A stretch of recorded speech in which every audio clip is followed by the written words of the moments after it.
안녕하십니까. 춘천 한마음교회 장재입니다. 저는 하면 된다라는 신념의 사람이었습니다. 저의 만족과 욕심을 위해 독종같이 살던 자였는데요. 그런 제가 부활하신 예수님을 인격적으로 만나면서 나를 위해 살던 자에서 주를 위해 사는 자로 변화된 간증을 나누고자 합니다. 제가 예수님을 믿지 않던 시절 좌우명은 하면 된다, 안 되면 되게 하라 였습니다. 일단 목표가 세워지면 끝장을 보는 근성이 있어서 주변 사람들로부터 독종이라는 별명을 얻기도 했습니다. 그만큼 무엇이든지 이왕 시작했으면 남들보다 더 잘해야 한다는 승부욕이 매우 강했기 때문에 매사에 완벽하려고 많은 노력을 했었습니다. 이러한 신념과 근성, 승부욕은 어릴 때부터 운동선수 생활을 하면서 자연스럽게 생긴 것 같습니다. 저는 초등학교 4학년 때부터 탁구 선수 생활을 시작했는데요. 시작하게 된 동기는 아주 단순합니다. 어느 날 선생님께서 너희들 열심히 운동하면 비행기도 타고 외국도 갈 수 있는데 한번 해볼 사람 있냐 하시는 거예요.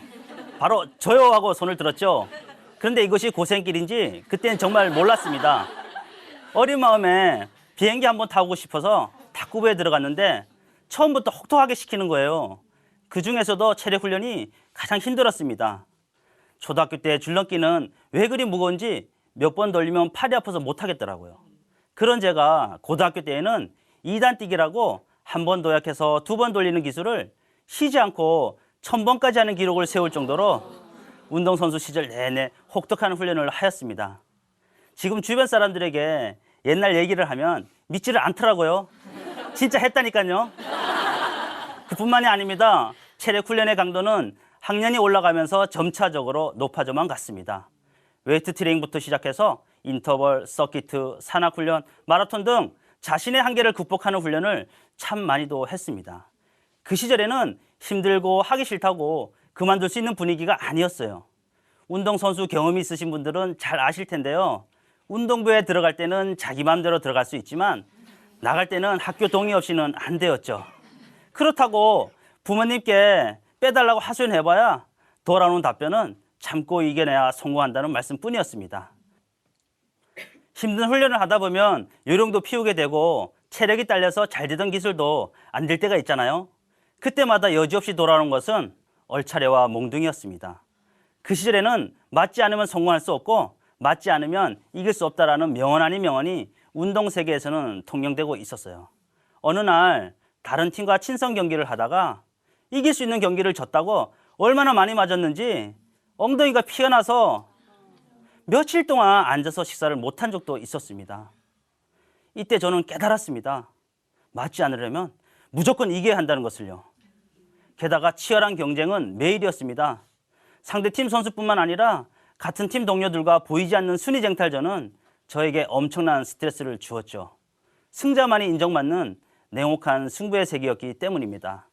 특히 각종 대회를 앞두고 출전 선수를 선발하는 팀 내 리그전을 하는데요. 이때에는 선후배 관계도 없이 아주 치열합니다. 순위에 들지 못하면 대회에 출전하지 못하고 남아서 숙소나 지켜야 하는 처량한 시세가 되는 것이죠. 보시다시피 제가 신체 조건이 좋은 것도 아니잖아요. 그렇다고 운동신경과 체력이 타고난 것도 아니기 때문에 새벽서부터 밤늦게까지 혼자 남아서 개인 훈련을 독하게 할 수밖에 없었습니다. 그렇지 않으면 도저히 목표를 이룰 수 없겠더라고요. 고등학교 때 저의 목표는 전국대회 우승과 국가대표였습니다. 목표를 위해 주변 환경과 상황을 탓할 여유조차 없이 앞만 보고 달려갔습니다. 그 결과 고등학교 2학년 때 전국체전에서 개인전 준우승을 시작으로 고3 때 전국대회에서 우승도 해봤고요. 청소년 국가대표가 되어서 가슴에 태극마크를 다는 영광도 맛보았습니다. 이때 처음으로 하면 된다라는 좌우명이 성취되는 기쁨을 누리기도 했습니다. 그 시절에는 유니폼이나 단복에 태극마크를 달고 대회에 출전한다는 것은 엄청난 상징성을 가지고 있었습니다. 개인의 영광뿐만 아니라 국가를 대표하는 자긍심과 애국심이 발동하여 더욱더 열심히 하는 계기가 되기도 했습니다. 1989년 8월 고3 때인데요. 드디어 제가 비행기를 탔잖아요. 어린 시절 매일같이 꿈에 그리던 그 비행기를 타고 헝가리 부다페스트에서 열린 세계 청소년 탁구 대회 국가대표로 출전하였는데요. 신체 조건이 월등한 서구 선수들의 강력한 파워에 살짝 주춤하였지만 반박자 빠른 펀치 플레이와 포기하지 않는 끈기로 탁구 강국인 스웨덴, 헝가리, 중국 선수들을 차례로 물리치면서 개인 복식 준우승, 개인 단식 3위라는 좋은 성적을 거두게 되었습니다. 세계대회에서 메달을 획득하니까 여러 대학과 실업팀에서 스카우트 제의가 들어오더라고요. 그러나 저는 오직 체육교사가 되는 것이 중학교 2학년 때부터 꿈이었기 때문에 국립사범대학 체육교육과를 선택하게 되었습니다. 그때만 해도 국립사범대학을 졸업만 하면 교사로 의무 발령을 내준다고 해서 입학을 했는데, 아니 이게 웬일입니까? 헌법재판소에서 위헌 판결이 나온 겁니다. 교사 채용 시험인 임용고시에 합격해야만 교사가 될 수 있다는 거예요. 순간 앞이 캄캄해지더라고요. 그 지긋지긋한 경쟁을 또다시 해야 한다고 생각하니까 정말 미칠 것만 같았습니다. 초등학교 때부터 오로지 운동만 하느라 정규 수업을 제대로 받아본 적이 별로 없던 저로서는 중대한 결단이 필요했습니다. 대학 3학년 때인데요. 임용고시 준비 때문에 더 이상 운동을 못하겠다고 코치와 선배들에게 얘기했다가 엄청 맞았죠. 그때 맞으면서도 이때 아니면 공부할 수 있는 기회가 없겠다는 생각이 들어서 내 인생 책임질 거야!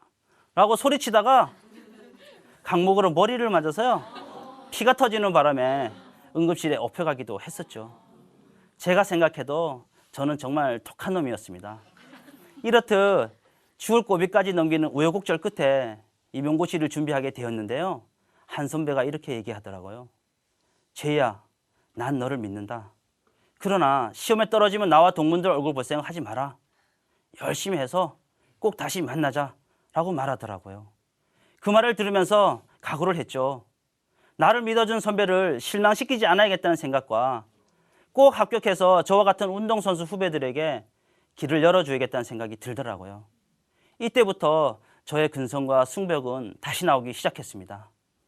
임용고시 준비하는 동안 하루가 멀다 하고 매일같이 마시며 좋아했던 술도 끊고 친구 없이 못 사는 제가 친구들도 만나지 않으면서 시험 준비에 올인을 했습니다.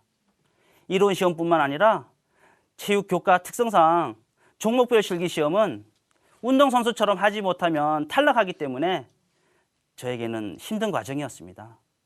실기 종목 중 기계체조는 너무나 위험하고 힘들었는데요. 특히 철봉을 배우다가 손바닥에 껍질이 벗겨져서 피가 막 나와도 목표를 위해 참고 연습을 했습니다. 핸드볼은 한 손으로 공을 잡아서 던져야 하는데 저는 손이 작아서 공을 잡을 수가 없었고요. 높이뛰기는 키가 작아서 자세가 나오지 않더라고요. 그뿐만이 아닙니다. 농구, 배구, 허들 등도 저에게는 불리한 종목이었죠. 뭐 하나 만만한 종목이 없더라고요. 그래도 명색이 청소년 국가대표 출신인데 못한다는 것은 자존심이 상하는 일이어서 1년 넘게 죽어라 선수들 쫓아다니면서 배웠더니 결국 선수들처럼 할 수 있게 되었습니다. 이렇듯 한 번 하면 목숨 걸고 하던 근성 덕분에 임용고시에서도 저의 좌우명인 하면 된다, 안 되면 되게 하라가 성취되는 기쁨을 또 한 번 누리게 되었습니다. 교직에 발령을 받고도 근성과 승부욕은 계속 이어졌는데요. 신규 발령 받은 지 2년 만에 특기교사로 초빙되어 탁구부를 창단하였고 선수들에게 저의 모든 시간과 물질, 열정을 다 쏟아 부었습니다. 주말도 없이 새벽 훈련을 시키면서요. 합숙 훈련과 새벽 훈련을 시키면서요. 선수들과 함께 훈련한 결과 창단한 지 1년 만에 도대표가 되어 전국 소년체육대회에서 은메달을 획득할 정도로 교직사회에서도 인정받으며 승승장구하였습니다. 이렇듯 저의 만족과 욕심을 위해 앞만 보고 달려가다가 결정적으로 저의 모든 가치관과 신념이 한순간에 무너지는 계기가 있었습니다. 저는 사람을 한번 믿으면 완전히 믿는데요. 믿고 있었던 주변 사람들로부터 배신을 당하는 일을 겪은 것입니다. 운동세계만큼은 의리에 살고 의리에 죽는 줄 알았는데요. 자신의 이익을 위해서라면 의리도 저버리고 배신도 하더라고요. 이 일은 제 인생에 있어서 가장 큰 시련이었습니다. 그동안 하면 된다, 안 되면 되게 하라였던 저의 좌우명이 한순간에 무너지고 혼자 이겨낼 힘조차도 없어서 매일 밤을 술로 지새웠습니다. 이때 깨닫게 된 사실은 세상 일이 내 힘으로는 한계가 있구나. 내가 마음먹은 대로 다 잘 되는 것이 아니구나 라는 생각이 들면서 신이 있다면 신에게 의지하고 싶은 마음이 들더라고요. 그래서 산에 있는 절로 갈까? 성당으로 갈까? 아니면 교회로 갈까 고민하던 중 동생의 간곡한 부탁으로 춘천 한마음교회 주일 예배에 처음 가게 되었습니다. 예배 시간에 목사님 설교 말씀을 듣는데 하나도 이해하지 못하겠고 졸음만 오더라고요. 예배당 문을 나서면 기억에 남는 말씀이 전혀 없을 정도로 저의 마음은 온통 세상으로 가득 차 있었습니다. 그렇게 한 3개월쯤 지났는데 어느 순간 목사님의 설교 말씀이 들리기 시작하는 거예요. 성령님의 강권적인 역사였습니다. 지금도 잊을 수 없는 경험인데요. 그동안 세상에서 지은 죄들이 영화 필름 돌아가듯이 계속 돌아가면서 통회의 기도가 나오는 거예요. 제가 기도하면서 눈물을 보인다는 것은 저에게 있을 수 없는 일인데 몇 날 며칠 계속 눈물로써 회개하게 되었습니다. 살려달라고, 용서해달라고 제가 죄인이라는 기도가 계속 나오더라고요. 그날 주일 설교 말씀 중에 요한복음 3장 16절 말씀이 저의 마음에 그대로 임했던 것입니다. 하나님이 세상을 이처럼 사랑하사 독생자를 주셨으니, 이 말씀이 선포되는데요. 세상이라는 단어에 저의 이름인 장제이가 들어가면서 하나님이 장제이를 이처럼 사랑하사 독생자 예수님을 이 땅에 보내시어 십자가에 달려 죽기까지 내어주신 아버지 하나님의 사랑이 보이면서 저희 마음이 무너지듯 아팠습니다. 이것은 단순히 감정의 변화가 아니었습니다. 예수님이 부활하셨다는 증거를 통해 하나님의 사랑이 확증되는 순간이었습니다.